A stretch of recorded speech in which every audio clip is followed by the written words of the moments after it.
Hi there, this short video is going to help you with Professor Fernandez's Invisible Man research paper. So for this assignment, we're going to be pulling a social issue or a theme from the Invisible Man. We're going to find 7 different academic or scholarly sources that talk about that issue. Some of you are going to be able to find those types of sources that are going to connect your topic to the book itself. Some of you are going to have to draw out the theme from the topic or from the novel, and then you're going to have to find separate articles that do not in the articles or in the books connect to the Invisible Man, but you'll make that connection. So again, some of you are going to luck out, and in your searches you are going to find authors that have already looked at, say, aspects like race in the Invisible Man. Aspects maybe on revolution and the Invisible Man. Others, though, are going to not find that the theme that you've chosen, that you're not going to find articles or books that have already made that connection for you. It's not a big deal. You can definitely find material on the topic and then make that connection back to how that topic was discussed in the novel. So Professor Fernandez wants you to use academic or scholarly resources, and those are going to usually come in the form of books, journal articles, or subject-specific encyclopedia entries, and we'll look at some of those today. Your professor does not want you to use what we call popular sources of information, so you're not going to be using magazines, newspapers, or websites for this assignment. So before we dive into the searches, we also want to take some time to brainstorm different keywords or phrases that represent our particular social issue or theme that we're pulling from the Invisible Man. So for example, if I was looking at the theme that's mentioned on your prompt that Professor Fernandez gave you, the theme of revolution, I might want to think of other terms or phrases that might work for that particular theme. So maybe instead of revolution, I might think of another term like revolt or rebellion. Those are just a couple examples. Why we do this is because as you're searching, you're going to find more material on your topic if you have a lot of different search terms that represent your topic, and you can plug in different combinations of those and find that you'll get different results. The different search systems, the different databases of information that we have may use a different term depending on the particular system for your particular topic. They're created by human beings, and those human beings select what terms they're going to use to represent your topic, and they don't always use the same term. So that's why we want to kind of have a running list of search terms. And as we start to find material on our topic, especially the material that is really focusing on maybe what we want to do with our topic, we want to keep adding to our list of keywords. Ooh, this one seems to work to really focus on what I'm particularly looking for. So it's always good to have a running list of keywords as you work through your searches. So now we're going to go ahead and dive in and do a couple searches. So I want to get to the library homepage, and I'm going to do that by hovering over Student Resources on the school's homepage and then clicking on Library. We want to go here because this is going to be your gateway to all the types of materials that Professor Fernandez wants you to use. And these materials are very costly, and the district has paid for these materials, so you have access to them. We do have, if we hover over this little box here, research databases, that is a live link to all 80 of our databases that we currently subscribe to.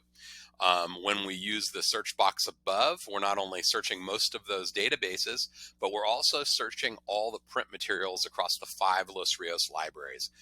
This little search box here is known as OneSearch, and the reason why we like to use that to start with is it's casting a super wide net. So we plug in our particular topic. In this case, I'm going to start out with Ellison and the Invisible Man. And that's going to then plug into almost all of our databases and our system that has our print books, and it'll search for whatever search terms we've placed there. That's why we call it OneSearch. It's one giant search. I'm going to start with Ellison and Invisible Man. I put Invisible Man in quotes so that I will only get results that have those 2 words together as a phrase, because that's the title of the book that we've read, the novel. And so what I want to do here is I'm going to first try to find, as your professor mentioned, subject-specific encyclopedias, maybe to find some encyclopedia articles that talk about the novel, maybe put it in its historical context, and give us some other ideas that experts have put in an entry inside an encyclopedia on Ellison's Invisible Man.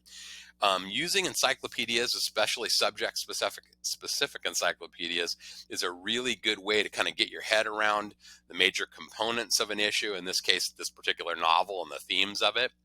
It will help us maybe generate some keywords that we hadn't thought of. And then that helps us a lot more than when we're ready to start doing our research for our journal articles and books chapters. So let's start with this Ellison Invisible Man. I'm going to hit search. It just takes a moment to plug that into all those databases in our print book catalog. I'm home today making this recording, so I can't go walk to the shelf if I find a print book at Folsom Lake College. If I was there, I would not do this limiter that I'm about to limit to. But since I'm at home and I want to be able to open up and read what I'm finding, I'm going to go ahead and click Available Online over here in my filters, or my kind of menu that I can focus and narrow down my search. So now everything in my results will be electronic, so I can look at them from home. And I really want to look at trying to find encyclopedia articles. So I'm going to go ahead and scroll down here for a second. And I am going to say I just want to look at books only. So it's going to give me a mix of regular books, but it's also going to give me some encyclopedia entries too. So let's see here. I'm going to scroll down, and one that really I found was helpful is Ralph Ellison's Invisible Man, a reference guide. So encyclopedias are known as reference books, so are dictionaries and things like that. But here is an example of a subject-specific encyclopedia, or reference guide. In this case, they're calling it, just about Ralph Ellison's Invisible Man. So I'm going to go ahead and click on Available Online to open that up. If it's an online resource and you want to open it up and read it, you're going to use that little green Available Online link just below the information about that item. That's then going to take me into the database that owns that particular item, and it's going to open up that item. So I can see that that's within the EBSCO database. That's the interface I'm in right here. I can see EBSCO mentioned a couple different places here. So I'm going to scroll down, and I'm going to look over here at the table of contents. So I see there's an introduction, and there's sections on the text itself, context. I like that. I want to look at that because that can help me better understand the themes and the issues, the social issues that are being discussed in the novel itself, and put it, usually when you see context, in the context of its time. So that can be really helpful for us. So I'm going to open up context. That's going to take me directly to that chapter. And then I'm going to scroll down a little bit here. And what I want to see is the second paragraph here. So Invisible Man's chronology reflects amazing ingenuity. At base, the book spans about 20 years from 1928 to 1948. But references to figures like Frederick Douglass and Booker T. Washington take prior African-American experience and make it an active participant. So as we went through the next few pages, if we were going to do that right now, it's really going to help us set the stage or the context historically of what Ellison is talking about here. Both the context of where the novel itself is set to be taking place, as we see here over 20 years from 28 to 48, but it's telling us that there's more of a greater context where it's expanding out prior and afterwards into the things that were happening all the way up to when Ellison was writing Invisible Man. So that can really help us if part of our social issue piece is looking at something through time. In this case, it could be civil rights, could be multiple things here in this case, as we can see that's mentioned. This can really help us get some ideas for other keywords we could plug in. So finding a reference guide, an encyclopedia article. I saw one that said a case book. These are really going to help us make some of those connections with our particular theme that we've picked out. So let's say I wanted to use this as one of my resources, and I know that I can use a subject-specific encyclopedia entry. In this case, this is almost like a small encyclopedia, this whole book here, but the entry would be, in this case, this chapter context I might be using. So if I want to cite that, because I want to use that as part of my list of 7 resources, I'm going to just look for a cite button somewhere on the screen.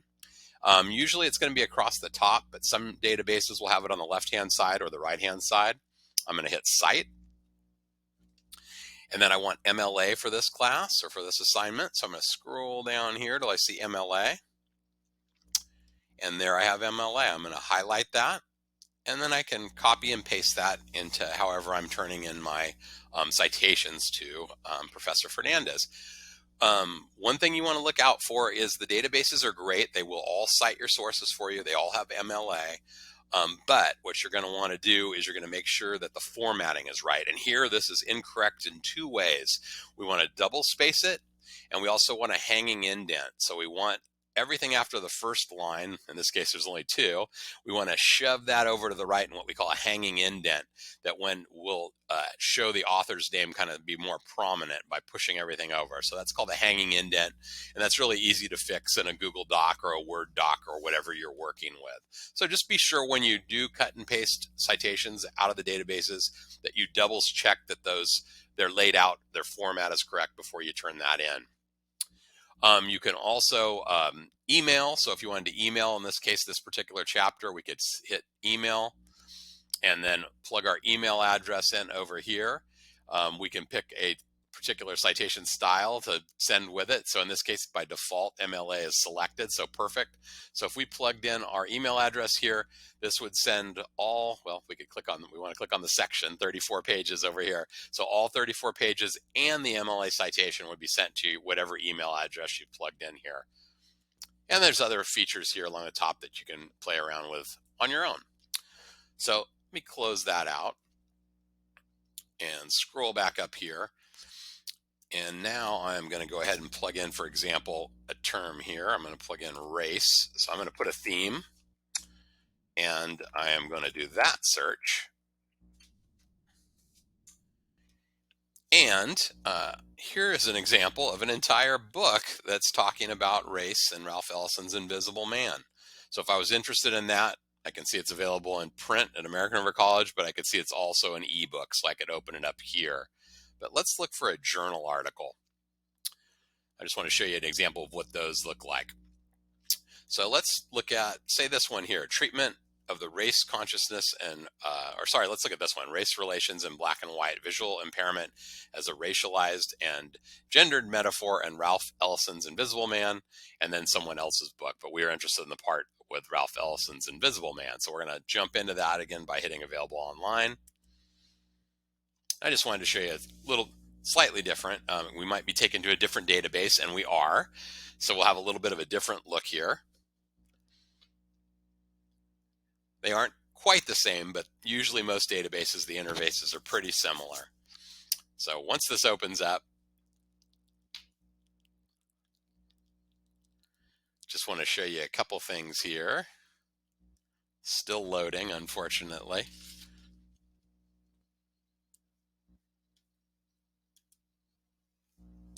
Okay, we're loaded up now. So in JSTOR, by default, you're going to have a page-by-page version of the articles. And so you'd have to hit this arrow over here. Most of the time, students prefer to have something they can scroll through a little more quickly. And so with that, I'm going to tell you to go to download. So we just click on download here, accept and download, and then that's going to open up our article in a new tab. So that's how we'd read that particular article, that we don't have any of the menu of buttons at the top when you're looking at that in JSTOR. It's in its own tab. So if we do want to use that source and cite it, we'll go back to our original page that we were taken to in JSTOR that again begins with that kind of page-by-page version. But that allows us to have our toolbar here and our cite button, which looks a little bit different. We can see here we have the same mistakes. It's not double spaced, and those lines after the first line aren't kicked over slightly using a hanging indent, but that's all right. Everything we want there is there. So let's copy it and then paste it, and then we can make those fixes before we turn it in. So I just wanted to show you a couple examples. One was an ebook there, and the second one a journal article. Both came from separate databases, so you get an idea that they have a slightly different look, but usually the same features, just in different parts of the page. So now let's move on. So for those of you that need to, because you're not finding works that are already combining Invisible Man with your theme, or maybe you just want to do that connection yourself and you don't want to use those particular works, you want to then try to search for your particular topic, and then you'll make those connections yourself. So I'm going to bounce back to the library homepage. And what I'm going to do here is I'm going to go ahead and then take some of the concepts from the novel, and we're just going to search for those concepts. We're not going to plug in Ellison, and we're not going to plug in Invisible Man. So we look at one of the things that's happening there, and that's the brotherhood and the relationship, the narrator talking about the brotherhood. And we can see that the brotherhood is a euphemism for the Communist Party. We know this, we have a setting in Harlem, so maybe we want to do something like communism or Communist Party. Remember, we want to try different keywords so we can play around with different phrases and keywords. And let's just put Harlem. So we know that this is being discussed in the novel, so we know we can draw from that when we need to put this together and make this touch that, so we can make that connection. So I'm going to go ahead and spell Harlem right for start. Oh, I think I misspelled it. There we go.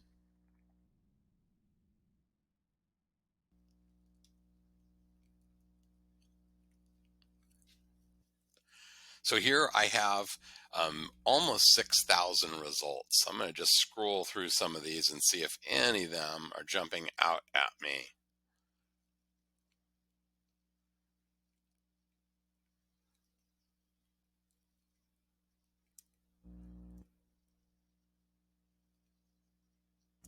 So for example, here we go. In the Cause of Freedom, Radical Black Internationalism from Harlem to London, 1917 to 1939. That is an ebook, so I could dive into that. I'm not going to open that up. I just wanted to do some searches here and share that with you. The cry was unity, communists and African Americans, 1917 to 1936. So these are examples then of works that I might want to look at.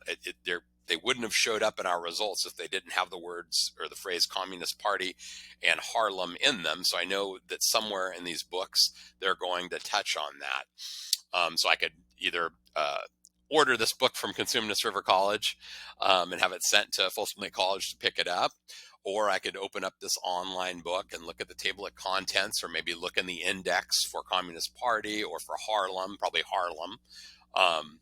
So that's an example of when you've got to just dive into a concept as opposed to trying to connect your concept in the search itself to Ellison or to specifically Invisible Man. And again, some of you are going to have to do that to make that connection, because possibly your theme hasn't yet been written about that connects the theme to Invisible Man itself. Let's now go back to the home page. And the last thing I want to show you in this short video is your research guide for this class and for this assignment. So research guides are found here under research guides. I'm going to click on that. And these are online guides that we create that students can then fall back on to look at as they're working through their assignment. So I'm going to scroll down to English. I'm going to click on that, and I'm going to look for English 300 with Fernandez, and I see that there. And I'm going to click on that to open it. And so here, I'm not going to go through the guide. I'm just going to show you here that you've got a getting started, understanding your assignment. If you're not understanding it, before you start the research, you want to talk to your professor because they're the ones who created that assignment, and only they can interpret it for you. You don't want to ask someone else to do that interpretation.